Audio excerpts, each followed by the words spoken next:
안녕하세요. 책나들입니다. 오늘은 최송정 작가님의 착한 사람 증후군을 읽어드리겠습니다.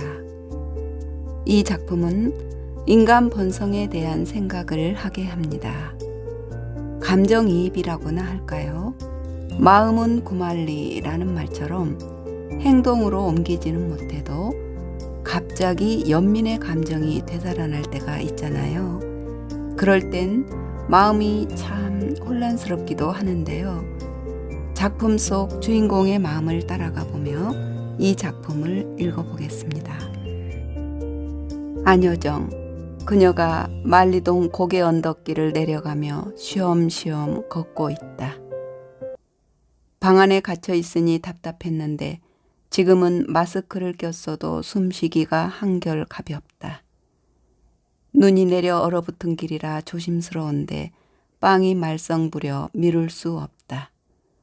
옷을 두툼하게 입고 목도리, 모자, 장갑으로 중무장을 하고 나선 참이다. 코로나19가 대유행이 된 지 벌써 1년이 넘어간다. 사스니 신종플루니 메르스니 온갖 전염병이 떠들썩했어도 이번처럼 오래가지 않는 듯하다. 음식 만들기가 싫으니 대충 때우고 밖에서 음식을 사 먹는 게 버릇이 되어버렸다. 영양식을 찾아다녀서가 아니다. 10평 정도의 월세방에서 음식 냄새를 못 견디는 심각한 병 때문이다. 나이가 들어갈수록 귀도 눈도 어두워져 불편은 당연한데 민감하던 후각만은 드세져 길가에서 담배 냄새만 맡아도 눈을 흘기고 코를 틀어지는 게 다반사였다. 그런데 이게 무슨 영문이람? 마트에서 양파가 들어간 타원형 빵을 샀는데 2번에 걸쳐 먹다가 탁 으스러지는 달걀 껍데기에 속이 완전히 뒤집혀 버렸다. 달걀찜을 할 때도 라면에 넣을 때도 껍질이 안 들어가게 조심하는데 주방장이 털털한가? 대바람에 달려가 삿대질하면서 똑바로 하세요 해야 성이 풀리겠지만 교양 있게 오후로 미루자고 다독였다.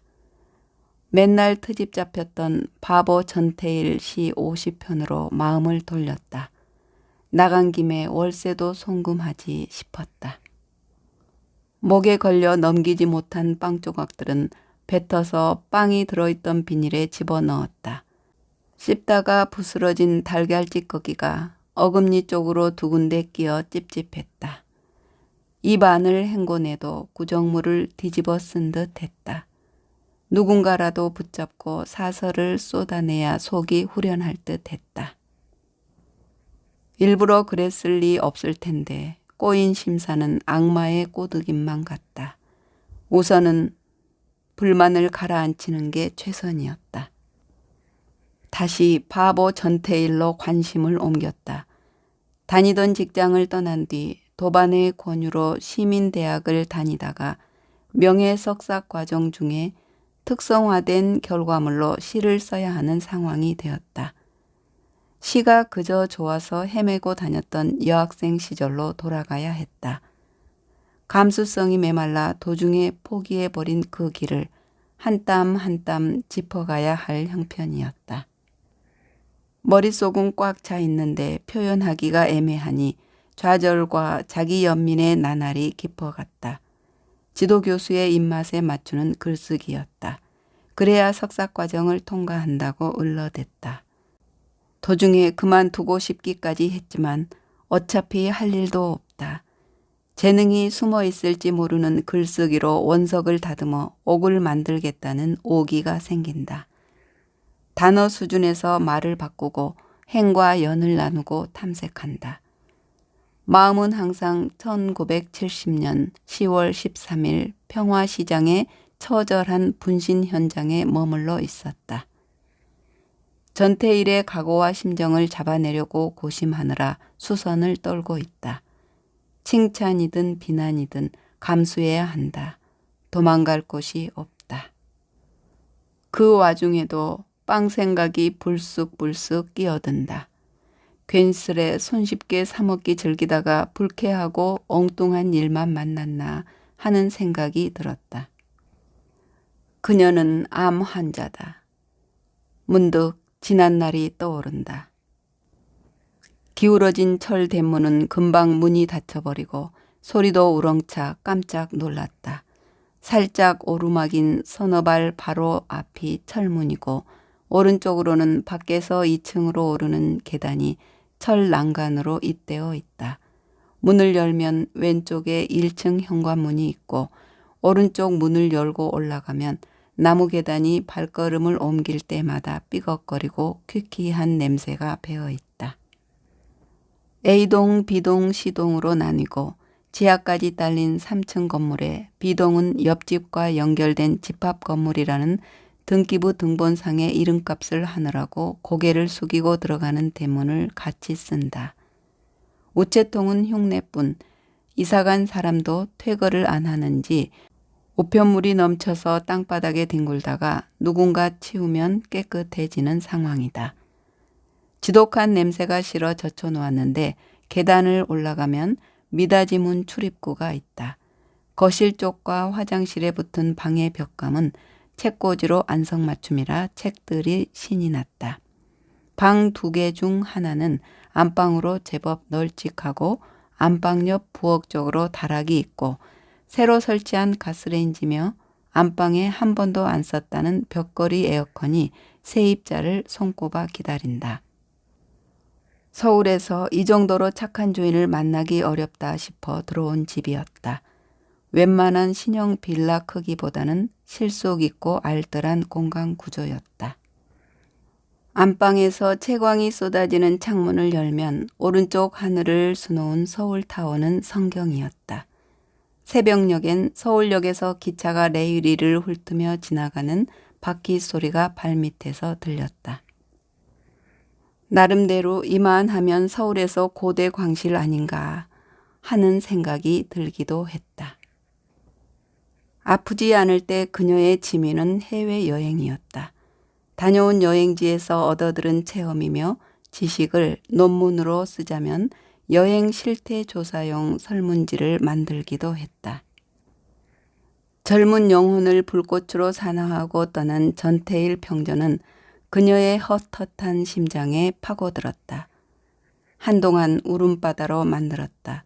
그 벅찬 감동이 그녀의 정신세계를 이끌어 논문 주제를 바꾸었다. 학창시절에 문학에 대한 열정을 접었는데 전공자가 되어야 할 처지였다. 상당한 스트레스를 받는 건 사실이다. 그녀의 일상처럼 되어버린 이태원 영어 공부는 주말마다 참석했고 섹스피어 희곡을 한쪽은 중세 영어, 한쪽은 현대 영어로 읽어가면서 영어로 토론하는데 학습량이 엄청난 스트레스. 그 덕분에 영어 소설을 사모아 읽는 취미로 발전하여 세월을 잊기도 하였다. 그에 비하면 먹다가 씹힌 달걀 껍데기가 별거냐 싶지만 초라함이 싫은 탓인지 모른다. CNN 시청 덕분에 조금씩 덩어리로 영어 회화가 귀에 젖어도 한국인이 원어민 수준에 이르기는 먼 여행길이었다. 그녀가 사는 곳은 남대문 시장이 가깝다. 정원을 거닐고 싶을 때면 서울로로 걸어 올라갔다. 겨울엔 지프로도 부족했던지 털실로 나무를 감싼 초록 산책단의 정성이 눈길을 끌었다.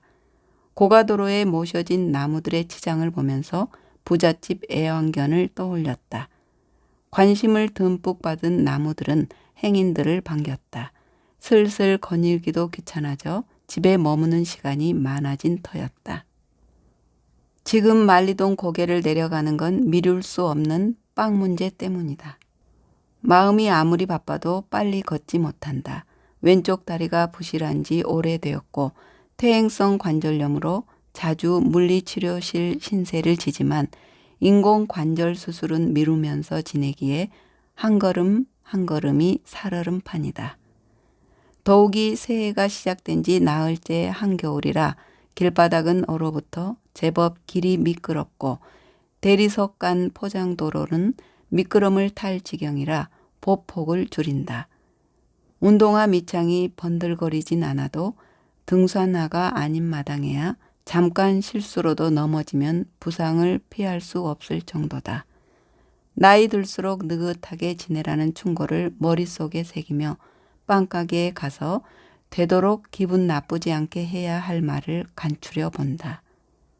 체온을 재고 안으로 들어갔다. 오후 2시라 마트 안은 한산했다.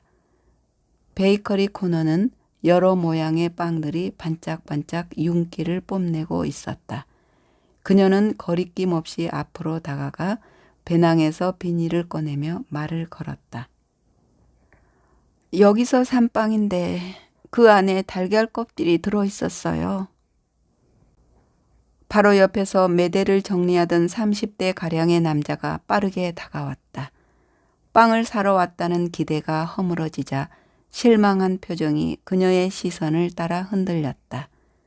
그녀가 내미는 비닐을 건네받자마자 서슴없이 안으로 쑥 집어넣어 그녀가 뱉어서 모아온 빵 뭉텅이를 아무렇지 않게 맨손으로 비벼가며 주물럭거렸다.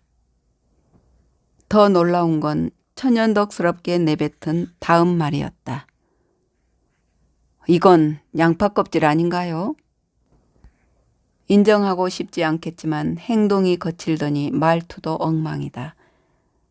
입 안에 들어왔다 나간 빵 뭉텅이를 천연덕스럽게 맨손으로 부스러뜨리면서 양파 탓이라 둘러댄다. 그녀는 몰상식에 화가 치밀었다. 아니, 달걀 껍질과 양파 껍질조차 구별 못하는 사람으로 보여요? 자연히 목소리 톤이 올라가고 우렁우렁 참아왔던 울화가 폭발했다. 이런 일은 처음이라 당황했네요. 아시겠지만 우리 업소도 위생관념 철저히 지키고 있어요. 그의 한 발 뒤로 물러선 변명은 풀기가 없었다. 그의 말을 듣고 있을 정도로 그녀도 마음이 너그럽진 않았다. 부드럽게 말하리라 다짐했건만 소용없었다.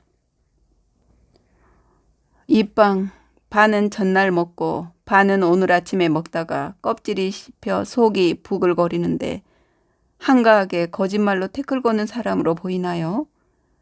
입 속에도 끼어 여러 번 헹구고 왔다고요. 음식에 머리카락 들어있으면 어떤 기분이지요? 그보다 더 찜찜해요. 이런 일이 흔한가 보죠? 양파가 달걀 껍질로 둔갑해 요술 부렸나요? 마트 홈페이지에 사진 찍어 올려드릴까요? 원참. 빵가게 점원을 공격하는 말투로 바뀌면서 끝맺음이 야멸쳤다. 조용조용 조심하라고 주의 주려던 노릇이 상대방의 고자세에 반대 방향으로 흘러가 버렸다. 더 덧붙이려다 발길을 돌렸다. 그는 서둘러 작은 빵 2개를 봉지에 담았는지 곧바로 그녀를 뒤쫓아와서 건네며 말투가 공손하게 변했다. 좀 전에 차가운 말투는 아니었다. 주방에 다시 잘 이룰게요. 죄송합니다. 말실수 너그러이 용서해 주세요. 속이 빨리 편안해지기를 바랄게요. 크림빵 2개를 엉거주춤 받아들면서 그녀는 입술이 묘하게 일그러졌다. 아침부터 김이 샌 걸 생각하면 소행도 괘씸해서 그대로 물러날 일 아니지만 따지기도 지치고 되짚어가긴 더 싫었다. 짜증이 새로 휘몰아쳤다. 온 김에 장을 보려는 마음이 사라졌다. 마트를 벗어나 서울역 쪽으로 걸어갔다. 무심코 빵을 봤다니 정신을 어디 두고 사느냐고 자신을 다그친다. 농협 ATM은 15번 출구 쪽으로 올라오면 오른쪽에 있다. 월세를 보내고 나니 아직은 한낮이라 집으로 걸어가리라 작정한다. 서울역 대기실도 새해의 설렘을 느끼지 못하고 한산할 것이다. 날이 아직 안 풀린 데다가 코로나로 인해 사람들이 돌아다니지 않을 테니까. 그런데 아니었다. 띠를 두른 사람들이 한가운데를 점령하고 열차표를 끊는 곳을 기점으로 가로로 3줄씩 둘러앉아 손에 손에 커다란 글씨로 알록달록 쓴 피켓을 들고 있었다. 철도 노동자 작업복을 입고 비정규직 철폐를 부르짖으며 농성을 하고 있었다. 젊은 여자가 마이크를 붙잡고 큰 소리로 불공평한 처사를 시정하라고 격하게 주장하고 있었다. 공약을 지키라고 힘주어 외치면 피켓들이 동조하면서 움직였다. 일상으로 벌어지는 일이라 행인들도 그녀도 무심히 지나쳤다. 엘리베이터로 내려왔다. 반질반질한 대리석 포장 도로를 피해가며 신호등 앞에 섰다. 영하의 날씨였지만 햇빛은 포근해 보인다. 안전수송이라는 길쭉한 자연석을 반듯하게 깎아 세워 만든 표지석 둘레는 초록색 철사로 울타리를 쳤는데 그 앞에 두 무릎을 꿇고 앉은 40대쯤의 남자가 확 눈에 들어왔다. 햇살이 남자 주변을 감싸고 있었다. 그녀는 깜짝 놀랐다. 무슨 큰 죄를 지었길래 무릎까지 꿇고 앉아 구걸하나.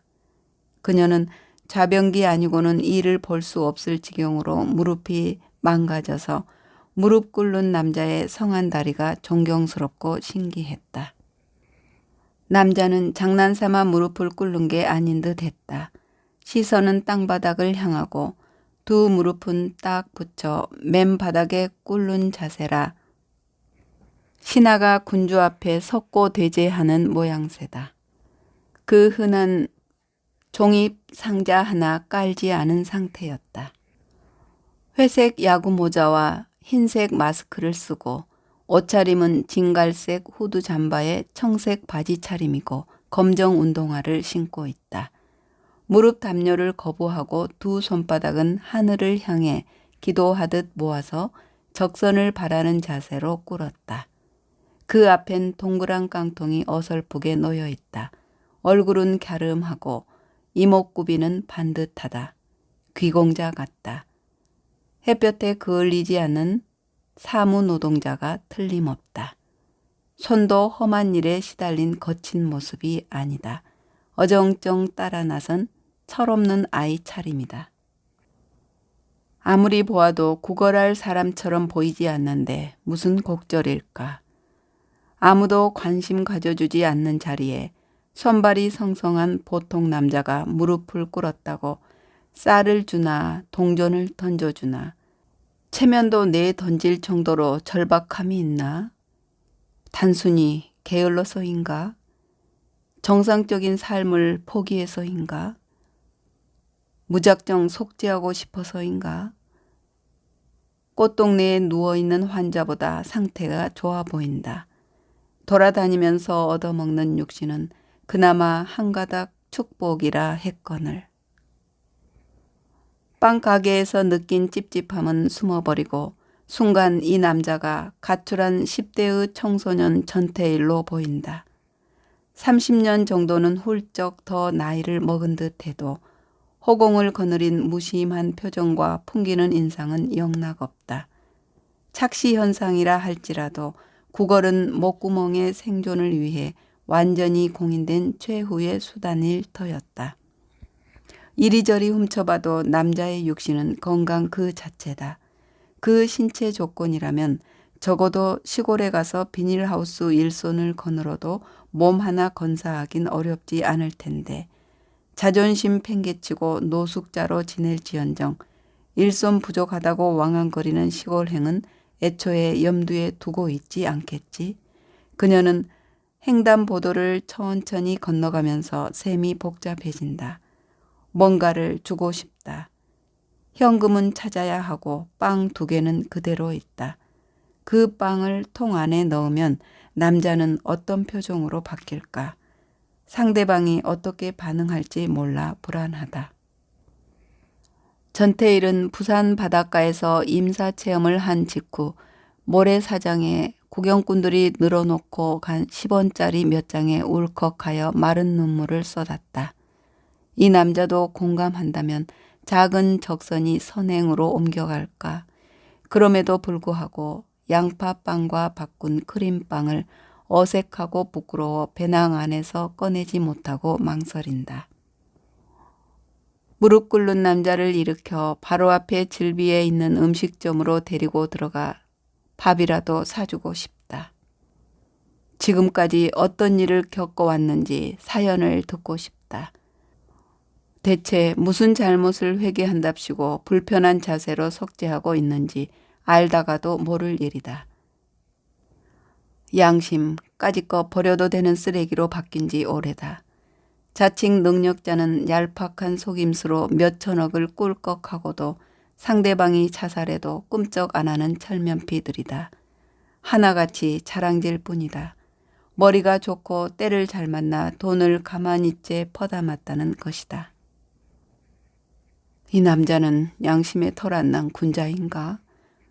무엇을 잘못했다고 무릎까지 꿇을 게 뭐야? 앉아서 구걸하나 무릎 꿇고 구걸하나 결과는 마찬가지 아닌가? 버스 정류장 옆에서 볕을 쬐며 손님을 기다리는 택시 기사들도 남자에겐 눈길도 돌리지 않았다. 신호등이 바뀌어도 사람들이 건너오고 건너가도 남자는 석상처럼 굳어 있다. 관심을 보이는 그녀의 태도가 눈에 띌까봐. 딴전 피우다 되돌아보면 남자는 쥐도 안 나는지 그대로 그 자세로 바꾸지 않고 앉아있다. 남자에게 밥도 사주고 말벗이라도 하고 싶은데 생판 처음 본 남자지만 1000만 번이라도 적선을 베풀고 싶은데 그 다음은 그에게 곁을 주면 내 코가 석자나 빠져 있는데 그렇게 하면 전태일에 대한 시들은 날개를 달고 붕새가 되어 창공을 날아다닐까. 밑바닥 삶을 온몸으로 받아들여야 전태일 시로 쓴 평전이 맹숭맹숭하지 않고 완벽한 호소력으로 다가올 것이다. 진정한 완성을 위해서 덤벼들어 봐. 며칠 전에 벌어졌던 일이 문득 떠올랐다. 준비를 단단히 하고 밖으로 나가는 골목에서 옆집 할머니가 그녀를 돌려 세웠다. 말이 하고 싶어 근질근질한 눈치였다. 플랫폼 노동자로 살아가는 이사온 3층 남자가 질러대는 오토바이 소리가 시끄럽다고, 잠을 설쳐 못 살겠다고, 담장에 낮이나 밤이나 오토바이를 세우는 게 싫어 큰 화분을 여러 개 갖다 놓느라 힘들었다고 공치사를 하기 위해서였다. 동량은 못 줄지언정 쪽박을 깨놓고도 당당한 현대인 아닌가. 겨우 차 한 대 다닐 정도의 골목길에 생계수단으로 등장한 오토바이조차 성가시다고 못 세우게 한다면 그들은 뭘로 살아가나. 심술꾸러기 할머니의 올룩불룩한 볼이 미워 보였다. 장가도 안 간 총각이래. 묻지도 않는 말을 보태가면서. 밖에 나갔다 돌아오는 길에 그 총각을 만났는데 그는 발 기부스를 하고 양팔에 부목용 손잡이 기구를 끼고 있었다. 인사성이 밝아선지 눈빛만 부딪혀도 먼저 말을 건네는 게 부담이었다. 놀라서 쳐다보니 사고를 당해서 발을 수술했고 석 달을 이렇게 지내야 한다고 묻지도 않았는데 자세하게 늘어놓았다. 안쓰러웠다. 하지만 이 총각을 도와주려는 갸륵한 마음으로 트고 지냈다가는 풍랑이 곧바로 뒤따라 일렁일 것이다. 감당하느라 골머리 썩히느니 차라리 외면하자. 혼자 먹는 밥보다 같이 먹으면 좋다는 생각은 그래서 번번이 좌초되었다. 한두 번 당한 일이 아니었다. 소뚜껑만 봐도 자라본 것 마냥 겁이 덜컥 났다. 그래서 본의 아니게 항상 겉도는 대화가 오고 갔나? 지도교수는 꿈에서라도 전태일을 만나야 제대로 그에 대한 시를 쓸 수 있을 거라고 했다. 그녀는 바로 전태일을 닮은 남자를 곁에서 보면서도 옛날 일이 떠올라 뭉구적거리고 있다 되잡히기 싫어서. 우편물 속에 그녀에게 온 게 있나 싶어 꺼내보면 전기요금, 가스요금이 몇 달 밀려 이번에 안 내면 끊겠다고 협박하는 고지서였다.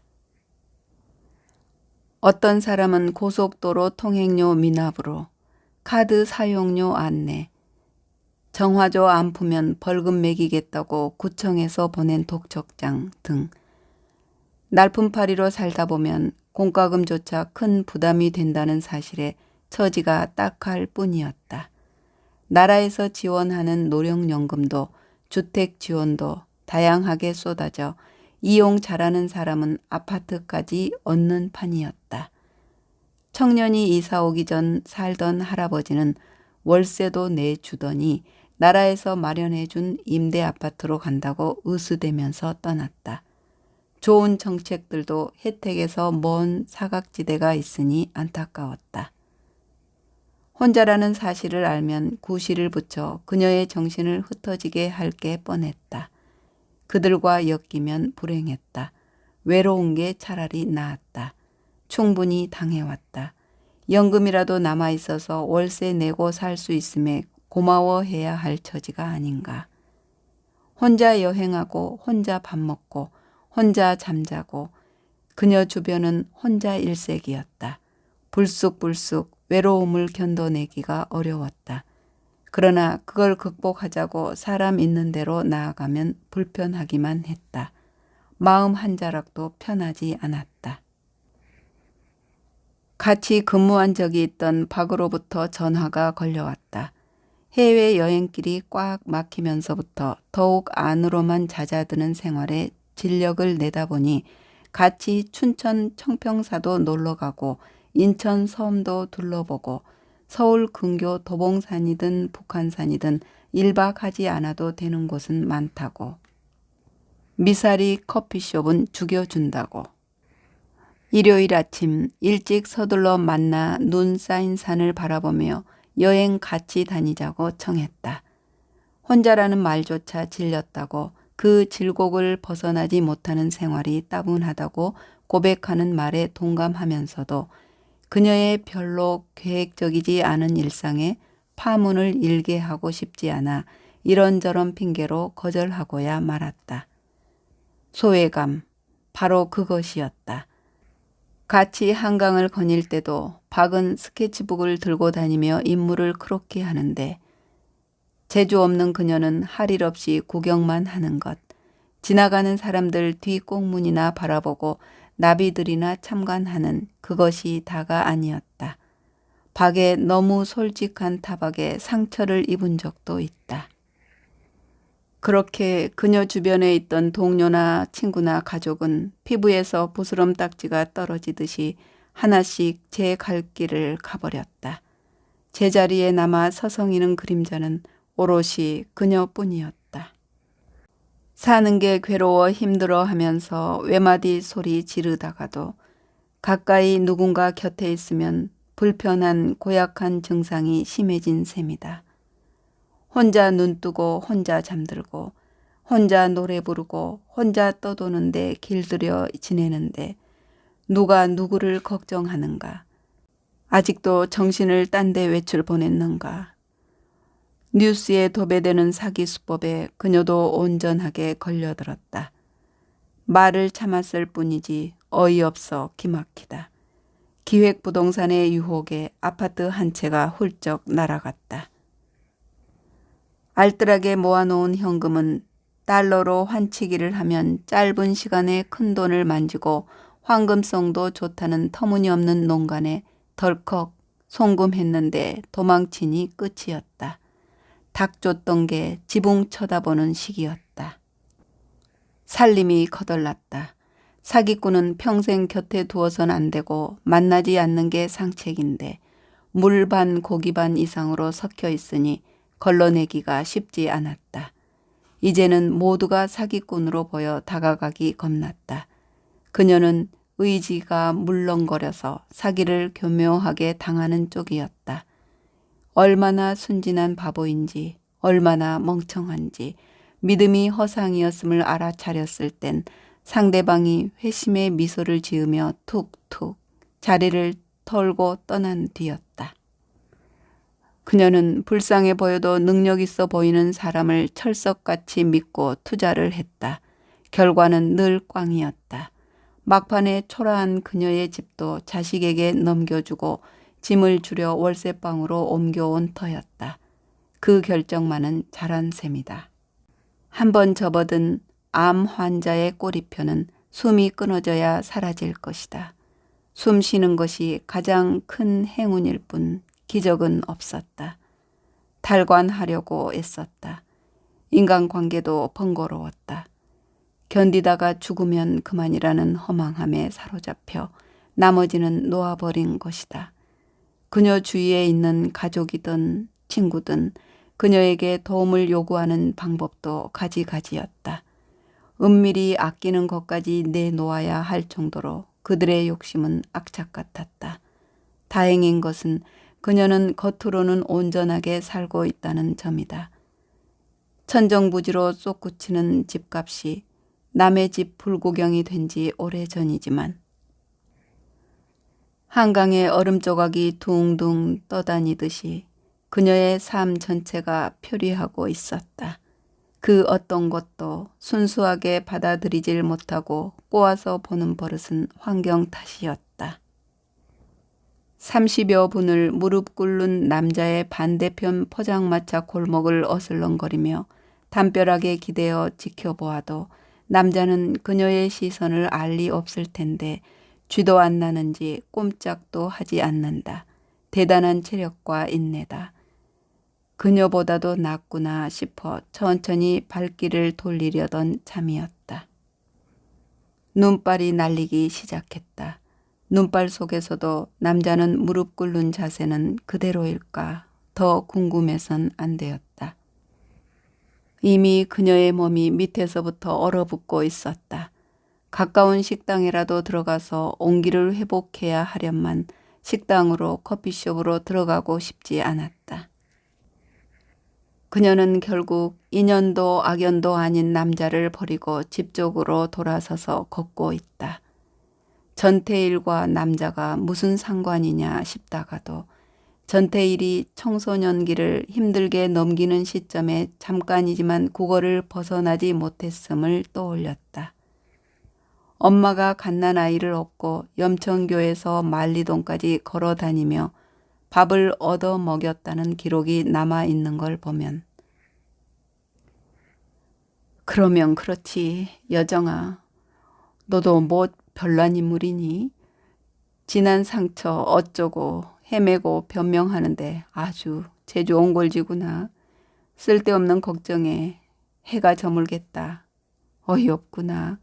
아그리파 석고상 옆에도 끼지 못할 저 어수룩한 남자. 뭘 보고 시선이 꽂히긴.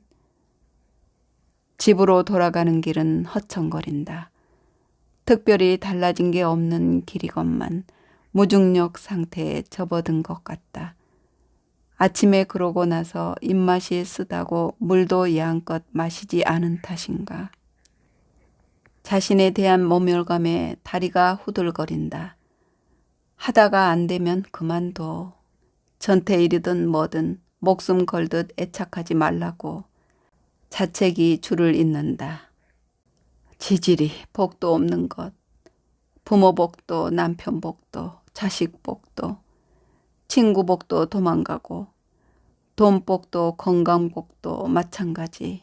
복은 모조리 숨어버리고 덩그러니 빈 둥지를 껴안고 있는 처량한 신세가 도대체 뭔 짓거리니.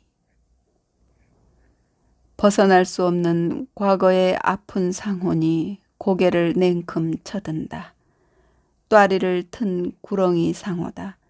거기엔 청춘도 녹아있고 얼마 전에 온몸으로 견뎌야 했던 2번의 암 수술의 고통도 아픔도 함께 버무려 있다. 운명에서 숙명에서 도망치지 못한다. 살아있는 한 그러면서도 죽음이 두렵다. 잘난 척 해봐야 하늘 미치지. 안 그래? 대충 살아도 날 봐. 내가 원하는 대로 세상이 돌아가.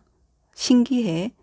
내가 주식을 하면 주식이 돈을 벌고 부동산에 발을 디디면 부동산이 날 배신하지 않아. 내 아들, 내 남편, 시어머니, 시아버지 모두 얼마나 착하고 나를 먼저 배려해 주는지. 남의 사정은 헤아리지 않고 만날 때마다 바늘로 콕콕 찌르듯 혀에 날개를 달고 가족 풍선 띄우기에 나를 세우던 초등학교 친구 김이 진짜 친구인가. 여고 시절 그녀의 1등급 성적이 샘난노라고 우겨댔었다. 묻지도 않는 말에 토달면서 말 이끌어가는 솜씨는 변호사감이다. 그녀는 도리질한다. 가끔은 불편한 친구쯤은 잊고 사니 좋다. 안 보고 사니 살겠다. 무소식이 희소식이다. 날리던 눈발은 한방눈으로 변했다. 그 남자는 아직도 거기에 그러고 있을까? 누군가 다가가 편하게 쉬고 날씨가 좀 꺾이면 나오라고 할 사람이 있으면 좋을 텐데. 그런저런 생각에 골몰하느라 위험한 상태로 길을 걷고 있다는 사실을 잠깐 잊었다. 그러다가 삐끗하여 그녀는 길바닥에 넘어지며 미끄러졌다. 다리가 일자로 벌어지면서 엉덩이가 땅바닥에 턱 주저앉았다. 통증이 몰아친다. 오후인데 바람은 싸늘하다. 머리가 빙빙 돈다. 소리개가 높은 하늘에서 휘젓고 돌아다니나 보다. 석상같이 무릎 꿇고 있던 남자가 갑자기 벌떡 일어났다. 옆에 대기하고 있는 택시기사 누구든 들으라고 소리를 지른다. 우렁차고 힘이 실려 있다. 저 여자가 길바닥에 쓰러졌어요. 아까부터 비쩍비쩍 걷는 게 수상쩍더니 끝내 엉덩방아 찍고 일났네요. 어서 병원으로 보내야 할 텐데요. 119를 불러야지. 우리가 무슨 수가 있나. 나이든 기사는 남자가 웬 상관이냐는 듯 미동도 하지 않았다. 바로 옆 대학병원 응급실로 가면 되겠네요. 젊은 택시기사가 차를 돌려 여자 쪽으로 간다. 여자는 바닥에 드러누운 채 꼼짝 않고 있다. 마비되었는지 일어나지 못하고 있다. 택시에 옮기는 걸 도와주지 않고 멀찍이 바라보면서 남자는 혼잣말을 중얼거린다. 우스꽝스러워. 내가 잘생겼나? 불쌍해 보였으면 1,000원이라도 적선하던지. 스토킹만 하니 다치지. 웃기는 녀편네. 무릎 꿇는 자세가 멋졌어? 내 신종 사기수법이야. 지나가는 사람들 겸손해야 지갑을 열어주거든. 눈치 없이 언제 자세를 바꾸나 숨어서 지켜보더니 내가 모를 줄 알았어?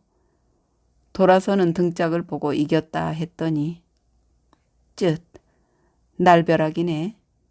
난 괜찮으니 댁 앞가림이나 잘하셔. 어쩌자고 미끄러운데 허접한 신발을 신고 가서 왼쪽 발을 다쳐요. 무릎 꿇는 남자 누구야? 그 정신에도 엄마가 돌봐야 한다고 난리던데 관심이 대단하셔. 엄마 몸 망가져도 도와줄 사람 없다고 맨날 불평하시면서 제발 남 걱정 그만하고 엄마 몸이나 신경 써. 딸이 볼멘 소리로 웅얼거리며 그녀를 지켜보고 있다. 그녀는 살포시 눈을 떴다. 누워있는 곳이 어딘지 분간이 되지 않았다. 한참 만에 가늘게 물었다. 여기가 어디니? 기억 안 나요? 마침 택시기사가 엄마 쓰러진 거 보고 바로 병원으로 모셔왔어. 엄마 핸드폰에 내가 효녀라고 표시되어 있었대. 그리고 의사가 좀 전에 다녀갔는데 회복되더라도 왼쪽 무릎을 예전처럼 못 쓸 거래. 날씨도 추운데 뭐가 급해서 나돌아댕겨요. 에휴, 고집만 세우고 자식 말은 귀뚱에도 안 들어. 전태일도 잊어요. 석사 따면 돈벌이라도 생겨요? 무릎 꿇는 남자에게는 무슨 신세라도 졌나요? 딸은 그녀의 이불 위에 힘없이 얹은 손을 붙잡고 한꺼번에 궁금한 말들을 어지럽게 쏟아낸다. 조금씩 정신이 명확하게 돌아오고 있다. 그때 갑자기 병실 옆 침대에서 누군가 그녀를 보고 아는 체 한다. 초등학교 친구 김이다. 그녀를 알아본 초등학교 친구 김이 딸을 밀치듯이 건성으로 눈인사하는 둥 마는 둥 빠르게 침대 시트를 붙잡고 걸터 앉았다. 여정아, 너도 여기 입원하다니. 소식이 궁금했는데 내 전화기가 맨날 꺼져 있어서. 세상 얄궂어. 교통사고로 시아버지, 남편, 아들, 며느리가 한날 한시에 돌아가셨어. 집에 계시던 시어머니는 충격으로 병원에 입원하시고 든든한 끈이 하루아침에 끊어지다니 사는 게 지옥이야. 정신 놓아버린 시어머니 곁에서 보기 안타까워. 나 앞으로 어떻게 사니? 막막해. 아이고, 내 정신 좀 봐. 널 만날 때마다 내 이야기만 줄줄이 늘어놓는다니까. 암 재발했다는 소식 들었는데 넌 괜찮은 거지? 손짓으로 멈추라고 입을 가리는 딸의 눈치를 아는지 모르는지 김은 넋놓고 눈물 콧물을 흘려대면서 자신의 신세 한탄만 풀어놓고 있다. 무심코 천장을 응시하던 그녀는 눈을 슬그머니 감는다. 하필이면 부실한 왼쪽 무릎을 다쳤다고 안쓰러운 듯 매만져주는 딸의 원망 섞인 말들에 뜨끔하다. 암 선고 이후 통증과 친구로 지내왔건만 오늘은 움직이기조차 겁난다. 하품도 힘들다. 그래도 친구의 하소연은 끝까지 들어주어야만 할 것 같다. 그녀는 이제 눈뜰 힘도 없이 스르르 눈이 감긴다. 김의 판소리 사설은 끊이지 않는다. 친구의 절박한 목소리가 병실 안을 눅눅한 슬픔으로 도배한다. 네, 이야기는 여기까지인데요. 처음에 이 작품을 접했을 때 제목이 왜 착한 사람이 아니고 착한 사람 증후군이라고 했을까 궁금했는데요. 과유불급이라는 말처럼 뭐든 지나치면 부족함만 못하다고 하잖아요. 네, 저는 그런 깨달음을 얻게 되었던 것 같습니다. 여러분은 어떠셨나요? 그리고 오랜만에 여러분들과 만나게 되었는데요. 오늘도 함께 해주셔서 고맙습니다.